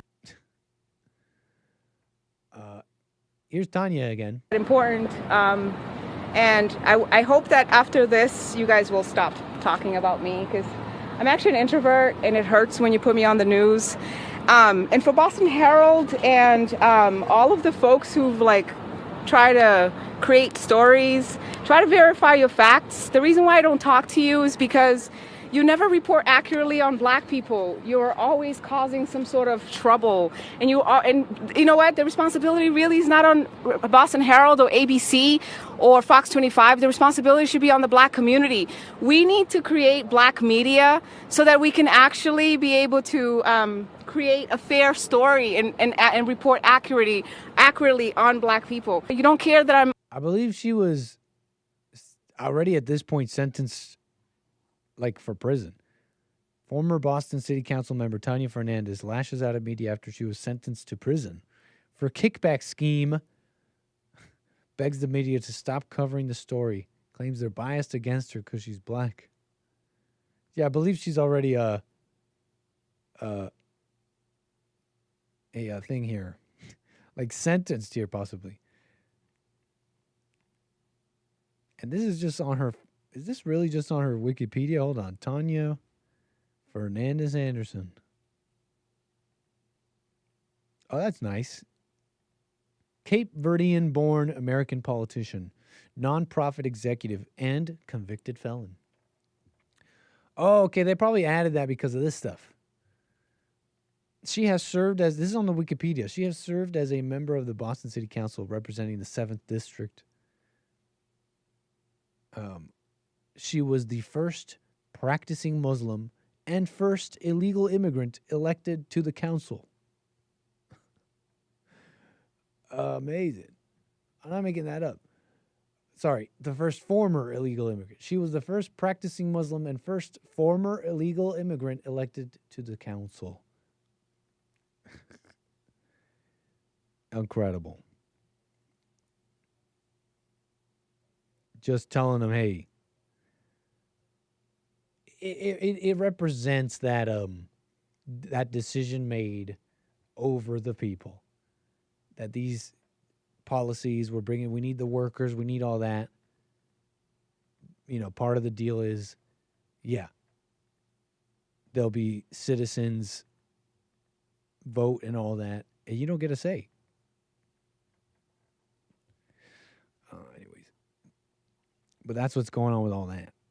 You understand, I'm sure. But it's also the reason why you can't have the foreigners in the government. Heck no. No dual citizens. No dual citizenship unless it's of the great nations.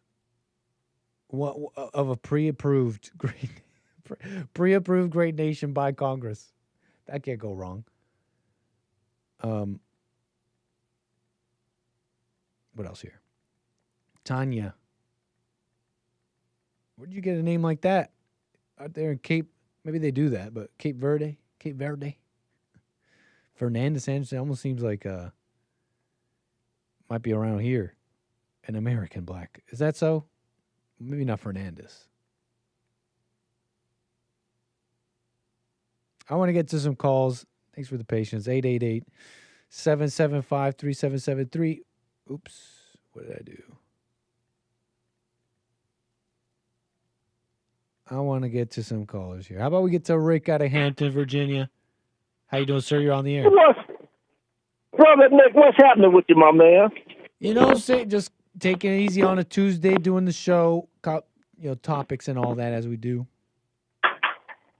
Wow, man. I'll tell you, these corrupt politicians. I have noticed even when black politicians go to jail, they be Democrats. All the black politicians that went to jail were Democrats. You ever notice that? Yeah, that's every interesting. Democrat that went. Yep, every Democrat every black Democrat that went to jail was Democrats. I think that's a fair observation. Or,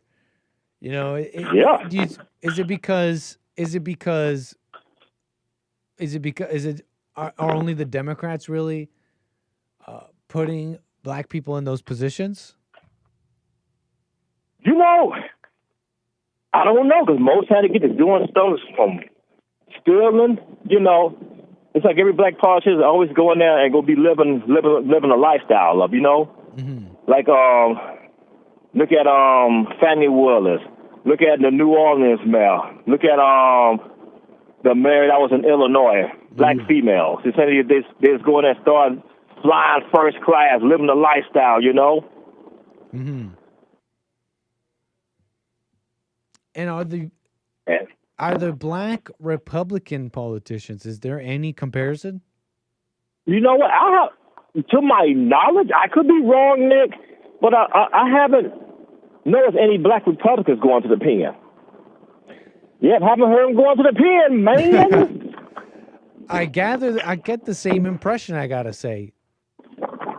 I don't know if I must say, just an honest impression without really knowing.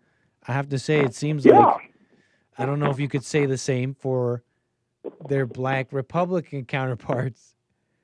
You know what? I'm seeing these ladies go nuts with what seems to be like nuts with like a little bit of power and a little bit of power of the purse, and they're going on vacations, and it's like it's not even something. It's not even something that you can like, kind of like play off. It's like, no, they got extravagant, luxurious vacations and their nails done and all that.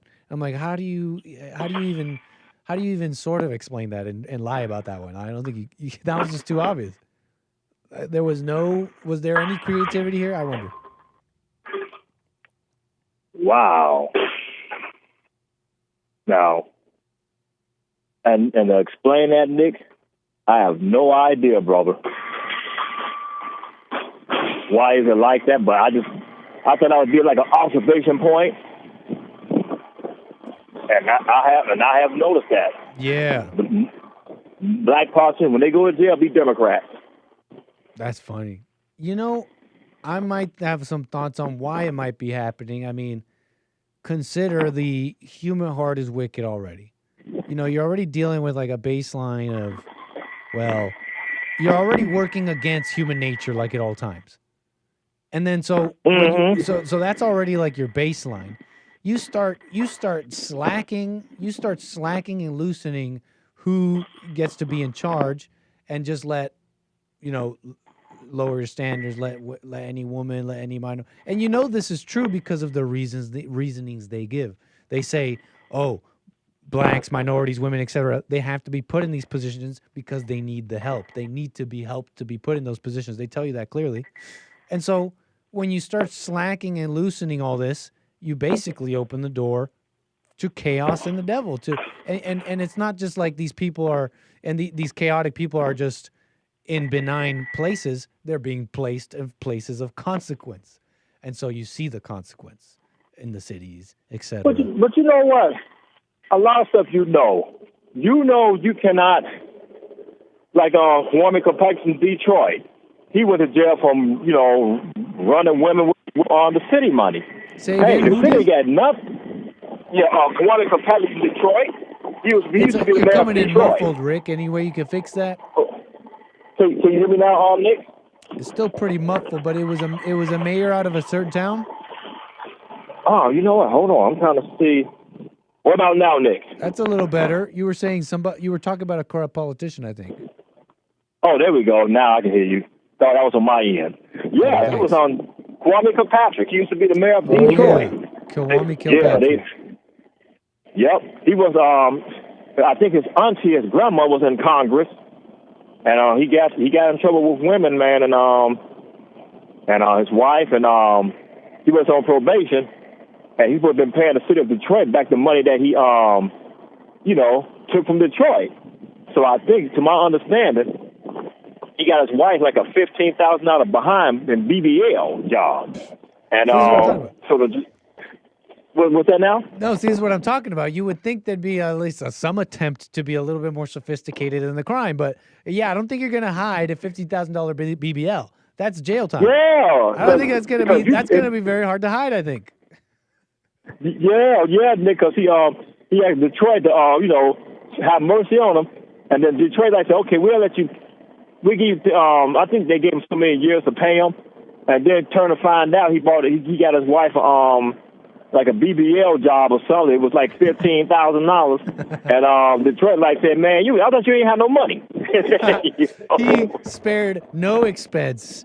She was getting the best. My girl gets the best. Yeah, She's it's like a knife for the BBL. She's getting the best. But I don't see how men can nowadays, man, it's a darn shame. Like, I thought you would never have. If you have a woman, you got to do a medical exam to make sure she ain't no transgender. You're saying about women? What'd you say about that? I said if you get ready to marry somebody, a woman, you have to take her to the doctor and make sure she's not a transgender. If you're about That's a shame. If you're about to marry someone, yeah, I know what you mean, Rick. I'm with you, man. I'm just thinking if you're about to marry somebody and you could be surprised that they are transgender.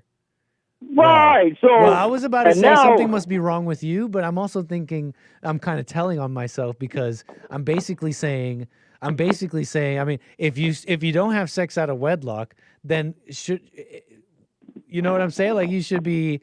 Why am I saying that it should be easy to know? It should be difficult, right? Because you're not having sex out of wedlock. So I don't know, Rick. You might be right. You might have to take them to the doctor if you want to have, right? If you want to. Yeah, I mean, because you don't know. Because now the Democrats they won't even tell trans they ain't even got to tell if they got a surgery or not. That still should be on their birth certificate. They should have born a man, now a woman. That should be made public. What about are you talking about a public registry of this? Is this some Nazi stuff, Rick? You want to get trans people on a public registry? Make sure that we know they're true. Absolutely. That's what I'm talking about. Yes. I'm with you. Right.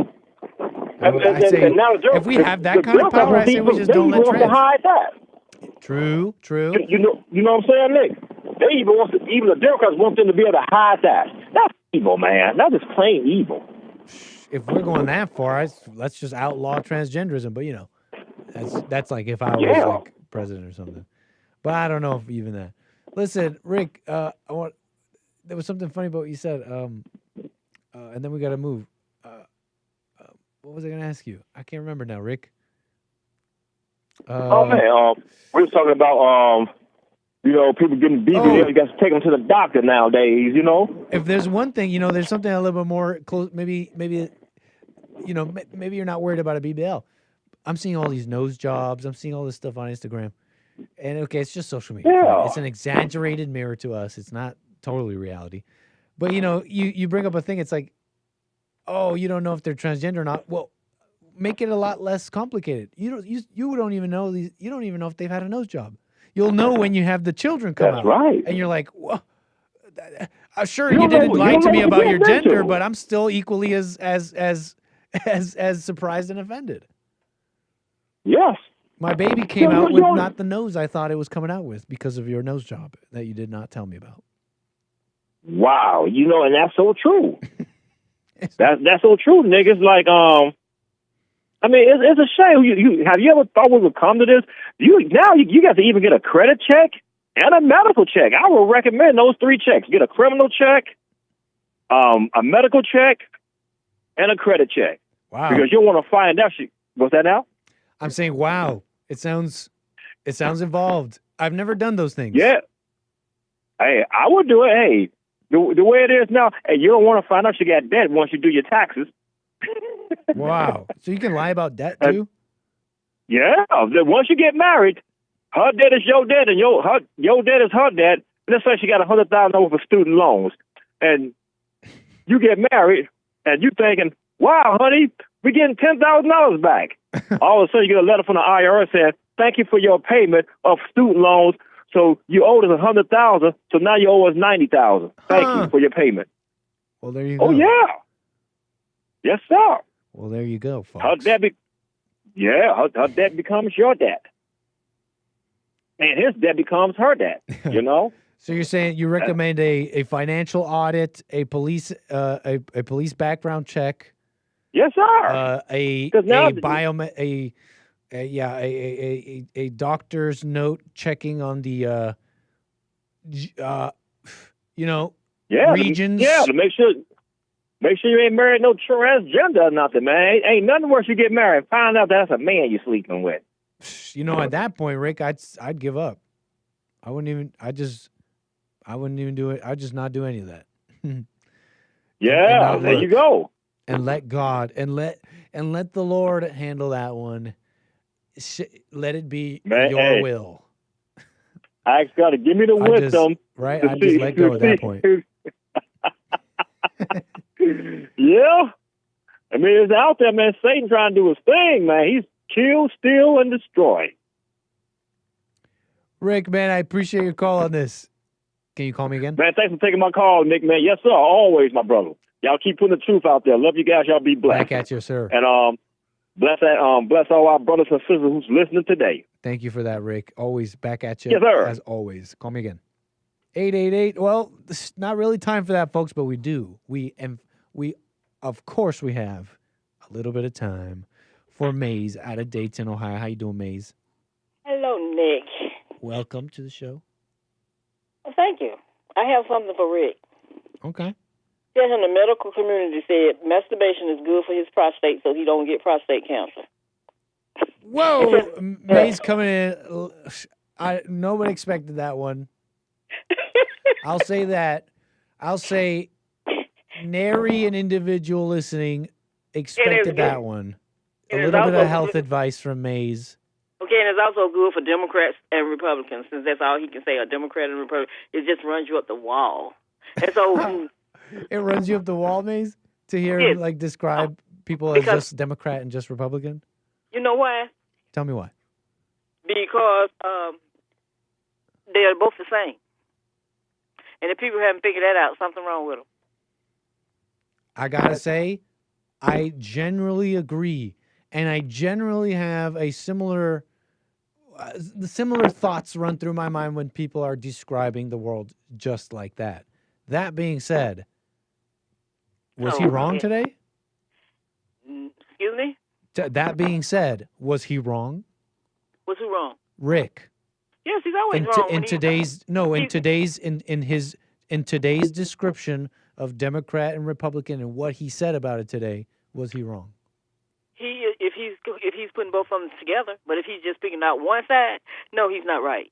He's not correct. And in what way was he wrong today in what he said? Everything that goes on the Democrats. No, but what was wrong about it? Do you remember what he even said? Because they're both getting welfare money. Nope, that's not what he was talking about. No, he was talking about, let me remind you, maybe you didn't even hear. He was saying that, have you noticed, he was asking me if I had noticed that there's been a whole bunch of arrests, and they are Democrats and they are black. There's been a number of like corruption cases and scandals and arrests, etc.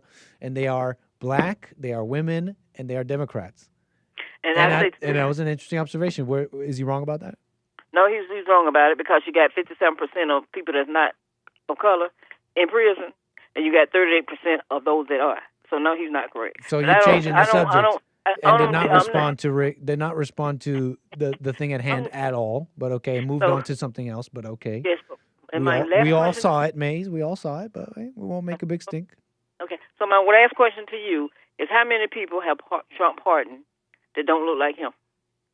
Besides the first time he was in, and the first person he pardoned was a black lady, and she should still be in jail because she was doing drugs. So how many of the people that's in his administration that had been pardoned? They had to have committed a crime to be pardoned, right? Let me try and answer sequentially. Number one, I don't know. You said how many has he pardoned that did not look like him? Although I do remember there was a number of pardons that people did not his base did not like. They were black, like Kodak Black, if you remember that guy. He also helped people. He didn't necessarily even pardon them. I mean, and it goes on. NBA YoungBoy, a bunch of people I don't know. These are black individuals, and he also helped. Remember, he helped like ASAP Rocky. And he helped a number of individuals that were, I guess, popular or whatever. They were in the news, but it wasn't having anything to do with pardons. But he still helped them. But anyways, isn't that interesting that you were wondering, Maze? You're like, when is he going to help people that don't look like him? And then you criticized one aspect where he helped someone that did not look like him, but you thought it was wrong. She was doing drugs, you said. No, I'm saying she was doing drugs, so she should still be in prison. But was this individual black, or I'm not familiar with this one? She was black.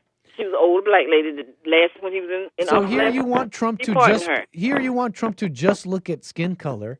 That's what he's doing. Here is an instance where it's possible he did that, and you're not happy with it.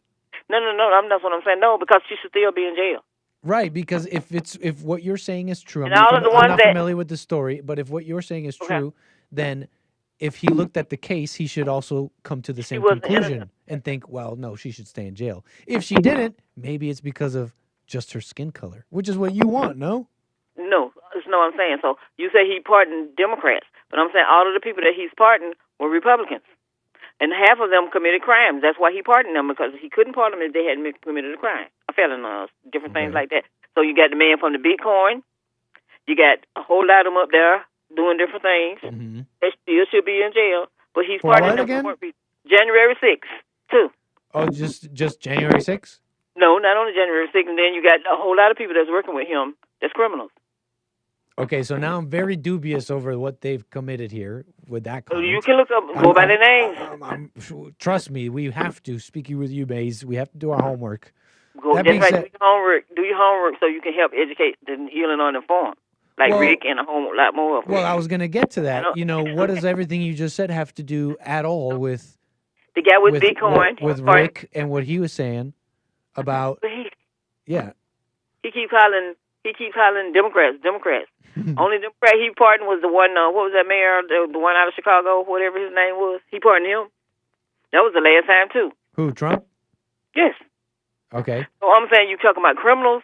He got criminals working in the administration. Yeah, we're talking about corruption. I'm talking about corrupt people. Talking about mayors. I'm trying to pull it up because I'm not familiar with the exact list. But we're talking about city council. What is it? That one DA. We're talking about mayors. We're talking about people who were given the responsibility. Maze. They looked at them in the eye sockets and said, "Wow, you are now responsible over the people of X, constituency city." And they took money. And bought vacations, BBLs, So yeah, that's what we're talking about. Took BBLs and they took money. Right. You got people that took money from the elders. and took money from other places that became.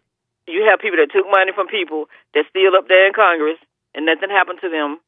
Took money from the elderly people. But who are you talking about? And they stole I'm it. not familiar. Stole money from the wall. But who are you talking about? I'm not familiar. Those are criminals. Well, Steve Bannon, he stole money Be from clear. the wall. I'm not familiar with the case. What do you be a little clear? And what's the You're one? saying they're stealing money in Congress. Yeah, they were stealing money sure, from people. maybe I don't know. What are you talking and then about? And then you got the one from Florida that was stealing money from the. Okay, she's gonna move on. Not explain what happened in I'm Florida. not explaining to you people. Those are criminals. Huh? Not people. Those people that you talking about. That what you talking about? Are they still in jail? Who? Like the mayor of New Orleans. There's and different people. I forget Are they the still in jail for the cases, crimes but that they committed? I forget the cases, but for example, You got the cases. I'm naming people that's still in jail. For example, we were talking just about Tanya Fernandez here in Boston. We were just talking about that one, right? She was convicted for jail.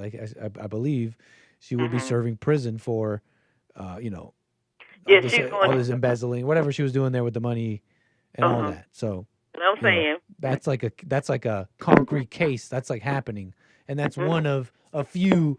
Of what's that lady who was caught in that scandal? The DA that was going after Trump, Letitia James. What about Tonya? What about Tonya? Was it Tonya Cantrell? Let me remember. Was it Tonya Cantrell who's in trouble too? What kind of crime did they commit? Hold on. Besides making Trump a felon, they ain't committed no crime. They did their job. No, they did their own crimes. Yeah, New Orleans Mayor Latoya Cantrell indicted. Remember that one? That's just August 22nd. So, I mean, I could keep going here, Maze. I'm saying Lakeisha James hasn't committed any women. You said? Sorry, go ahead. That's in your psyche. That's what they want you to believe, just like the fear that they got going around. Those fear taxes going to eventually weigh it off, and then what you're going to have to run I don't know. I mean, I'm willing to hear you out. I mean, just show me a city ran. I'm willing to hear you out. Show me the city that's ran by the black woman Democrat. That's black women can run cities just as good as show me one. Men. Maybe I'm wrong, Maze. How about you show me one? They might not run the way. They might not run it the way you want it ran, but it's being ran. I don't ask for much. I don't ask for much. Just just who's got the most power? Police, the governor, safety, criminals going into where they should be. I don't ask for much. I think most would agree that that's a good metric if a city. Do the governors have control over the mayors, or the mayors have control over the governors? I don't know. That's a good question. I don't know how to answer that. I think the governors they don't have control over the mayors like that. Yes, they do. So they have the funding but I'm not familiar that they with give just them. how. The only different place is D.C. because they don't have statehood. That's the only Right. place. I'm actually somewhat familiar with that. They run their cities the way they should be done, because if they're not, you don't look at the governors. You need to go look at see what the governor's job is. What's that governor name that New Jersey? All that money and stuff he was stealing, he got out of it. I don't know, Maze, but would you say criminals? So we just talking about things that you can look up. Would you say criminals with a long history of crimes and that they should be in jail? And if they're not in jail, would that be a sign for you that a place is not being run well? All of those that have been committed crimes have went to jail except one person, and he's the president of the United States. That's a lie. Because all the crimes that have been committed that he's done. You just made that up. But I appreciate your call, Maze. In your psyche. So you can block things out that you don't want to believe. I mean, I guess you're doing some of that too, huh? Some of that psyche stuff. No, I'm not blocking anything, because I can find my evidence. Because you just made that up. But Maze, I got to let you go, Maze. Is he a felon? Nick, answer the question. Is he a felon? Donald Trump?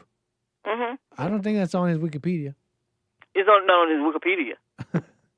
It's not on his Wikipedia like Tanya Fernandez. I forget. So, he might be. I just forget how to answer that one. Women can run stuff. It's not that and the reason I forget how to answer that one is because I don't care. Oh, you forgot. You can't remember. Yeah, convicted felon. You really gonna fall for that one, Maze?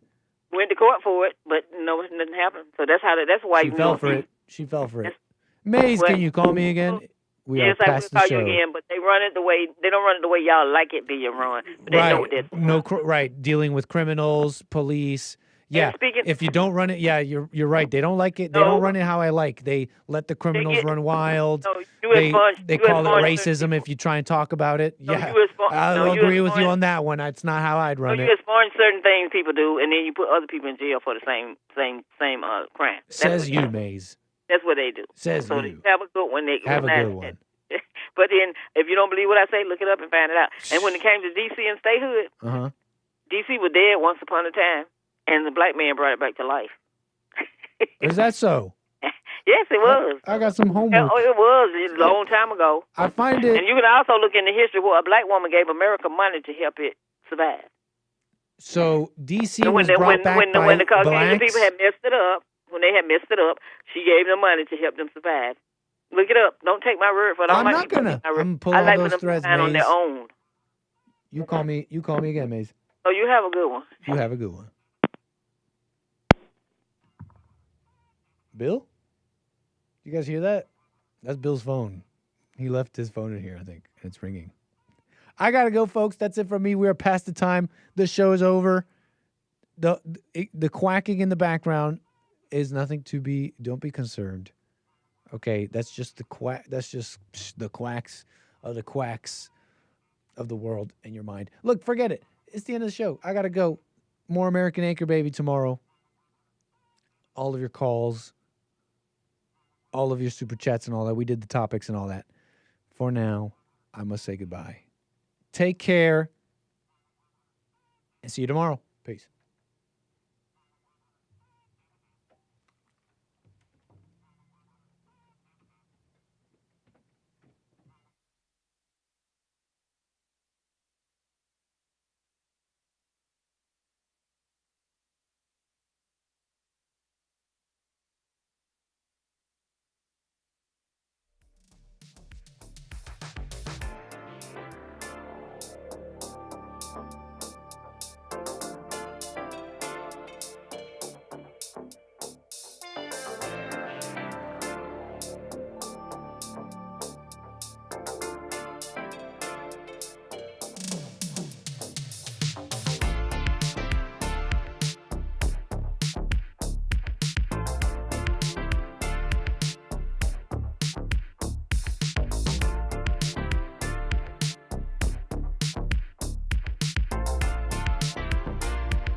The views, information, thoughts, and opinions expressed during this show are the individual's own and do not represent the views, thoughts, and opinions of the JLP Network or Bond. Their appearance on the program does not imply an endorsement of them or any entity they represent. The material and information presented here is for general information purposes only. The JLP Network and Bond name and all forms and abbreviations are the property of its owner, and its use does not imply endorsement of or opposition to any specific organization, product, or service.